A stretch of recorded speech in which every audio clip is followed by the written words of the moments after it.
Yes, you can start. Topic for the today's session is Nipah Hendra virus and respiratory syncytial virus. First, we are going to see about Nipah Hendra virus. They are zoonotic paramyxovirus. Zoonotic means infection occur from the animals. Hendra virus was first isolated in 1994 in Hendra. The virus got its name from the place which is situated in Australia. Nipah virus was discovered in 1999 in Malaysia. The reservoir for Nipah Hendra virus is fruit bats. It is otherwise known as flying foxes. It is a natural host for both the virus. Geographical location. Hendra virus infection are confined to horses in Australia. Nipah virus cause infection in pigs in Malaysia. Human infection of Nipah is emerging especially in Southeast Asia including Bangladesh, mainly India, Thailand and Malaysia. Transmission of Nipah Hendra virus. Hendra virus is transmitted by exposure to infected body fluids and excretion of horses. Transmission of Nipah virus to human may occur after direct contact with infected bats, pigs, or persons by eating the infected raw date palm sap. So, Nipah virus is mainly transmitted from the contact with Nipah virus infected people by consuming the fruits eaten by infected bats, and the transmission of Nipah virus to human may occur after direct contact with infected bats and pigs. Clinical manifestation. The main clinical manifestation is encephalitis, which means inflammation of brain. Laboratory diagnosis. In the first stage of the disease, PCR from throat and nasal swab, CSF, blood, urine is done. Antibody detection by ELISA can be done in later stage. Immunohistochemistry is performed on the tissues collected during autopsy, which confirm the postmortem diagnosis.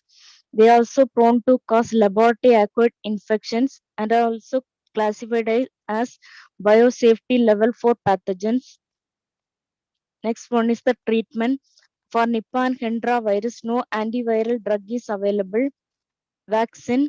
A subunit vaccine using Hendra G protein produces cross-protective antibodies against Hendra Nipah virus. It is recently used in Australia to protect horses against Hendra virus. It can be used in humans also. Next one is the respiratory syncytial virus. It is a major respiratory pathogen of young children. The most common cause of lower respiratory disease of infants such as bronchiolitis and pneumonia. Next one is the transmission of respiratory syncytial virus. How the respiratory syncytial virus is transmitted means by direct contact and large droplet inhalation. Next, respiratory syncytial virus replicates locally in the epithelial cells of nasopharynx and spread to lower respiratory tract, cause bronchiolitis and pneumonia. Next one is the pathology.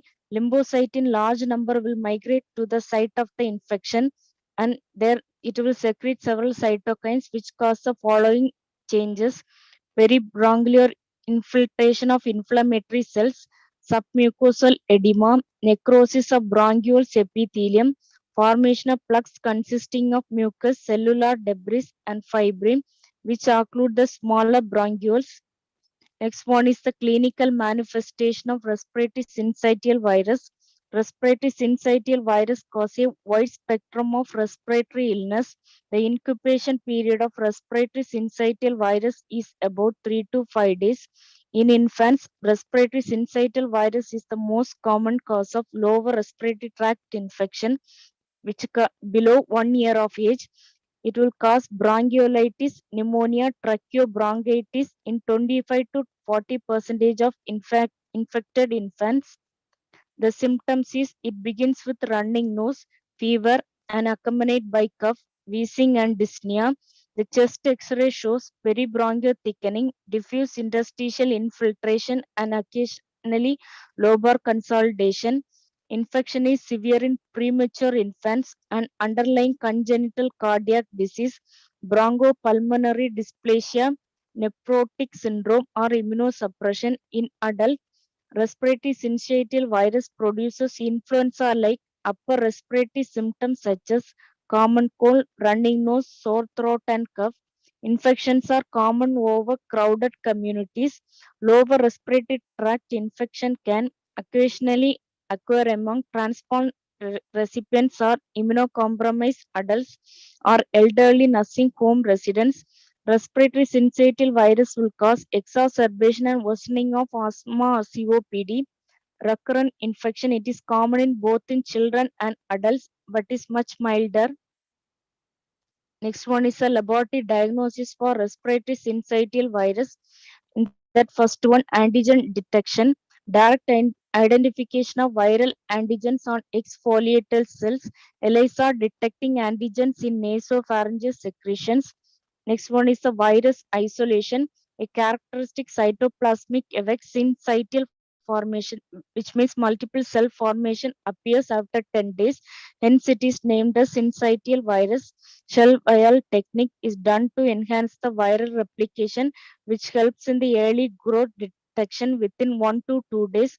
Sensitiveness of viral isolation or antigen detection are excellent in children but low in adults.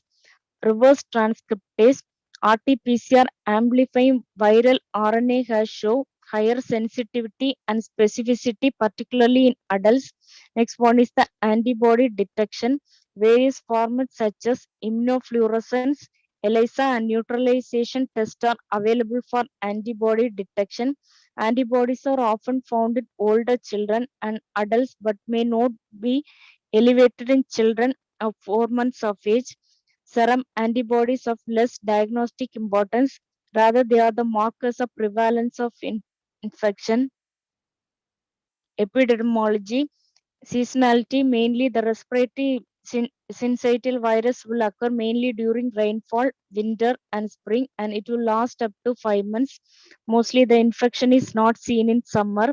Age children and infants with 6 weeks to 6 months are commonly affected, with peak incidence of 2 months. Prevalence, 70% of infants are affected of 1 year of age and almost of all by 2 years of age. It has two subgroups, A and B. Subgroup A is severe than B. Thank you.